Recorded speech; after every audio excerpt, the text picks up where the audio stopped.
মৌত কারো কাছে মিস কল দিয়ে আসে না। দুনিয়ার কোনো ব্যক্তিত্ব নাই, একজন ব্যক্তিত্ব ছিলেন, মৃত্যু যার কাছে বইলা আসতে হয়েছে।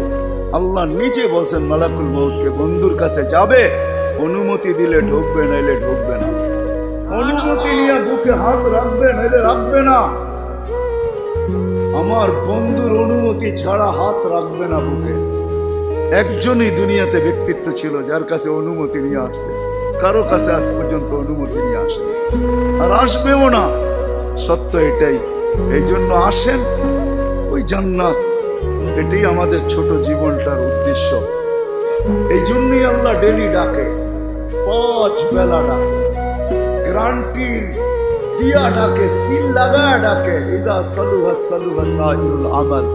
5 ওয়াক্ত নামাজ যদি এই উম্মত কমপ্লিট করে দেখাইতে পারে, তো আল্লাহ আমাদের নবীজির সাথে ওয়াদা করছেন, আমিও আপনার উম্মতের জীবনকে কমপ্লিট করে দেখাই।